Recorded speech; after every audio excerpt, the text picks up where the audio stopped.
Shamarran biyya Arabaa waan kana hin gaafatin. Madaatiin maa fuula keetti bahee atoon dulloomtee uffatan jijjiirrattu seeftii keen eeggattu shaarbiin rifeensa kee irraan bu'u wantoota kana fakkaatan hin gaafatin. Hin huqqattee hin furdattee hin gaafatin. Sababiin isaas maali beektaa? Namni kamiyyuu akka riyyaasaa ta'uu ni hawwa yookiin immoo fataa jechuu ni hawwa yookiin immoo seeftii isaa eeggachuu ni hawwa. Garuu wantichi yoo itti ulfaate gadi qabe hunda isaa dhiisee garboomee jiraata. Kanaaf namoonni wanta kana nu gaafatanii nu biratti diina keenyadha. Maaliif beektaa? Uffata keenya jijjiirrannee kan qabnu miiccannee fataa jennee gariyyaa keenya baanee galuu ni hawwina. Garuu carraa isaan argan gola namaa keessa jira waan ta'eef. Madaatiin maa fuula keetti bahee jettee gaafa gaafattu waan baay'ee waan yaadduufi waan baay'ee yeroon siin jedhu waa'ee maatii yaaddi, waa'ee ofii ishee yaaddi, nageenya maatii ishee yaaddi, boree sanga halaati jettee yaaddi. Wanti manaa baateef akka isheen manaa baate ta'uu fi dida ni dhiphatti ni dhiphanna. Si galee yeroo kana dubbattee nama dhageessisatullee hin qabdu. Baay'ee yoo dubbatte maraatuu jedhamti. Yeroo baay'ee callisuu filatti. Yoo calliste fuula isheetti madaatiin baha. Asii immoo ibidda gidduu jirti. Shamarri biyya Arabaa jirtu kamiyyuu yoo hammam ta'e torbee keessatti naqa lama naqa sadi otoo imimmaan isheen dhangalaasin sanuu mana sirrii jirti yoo ta'e malee baay'een keenya guyya guyyaatti imimmaan keenya akka roobaa nurra gadarca'a. Hojii xumurree kilaasii keenya seennee yerootti boonyu ni hawwina.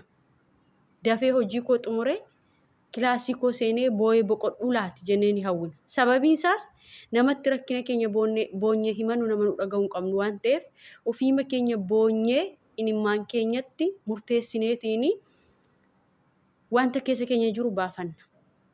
Yeroo kana imimmaan fuula ishee irra dhangala'u yeroodhaa yerootti fuula ishee kana waan xaragduudhaa fi fuulli ishee kun gurraachaa deema. Fuulli ishee kun fokkisaa deema. Fuulli ishee kun shuntuuraa deema. Umurii malee dullatti jedhamutti dhufti. Sinii galee namatti boossee himachuurra shamarri biyya Arabaa ofii ishee qofaa ishee hojii ishee fixattee yoo shinti beetii keessa seente yoo immoo kilaasii ishee seente birdi libsii ishee jala lixxee boossee fixachuu filatti. Sababiin isaas maali beektu? Namatti boossee yoo himatte namni ishee hubatu hin jiru sammuun ishee sirrii miti jedhamti waan ta'eef. Kanaafuu garaa isheetti qabatti. Sanumayyuu immoo boossee fixachuuf carraasaa argachuu dhiisuu dandeessi.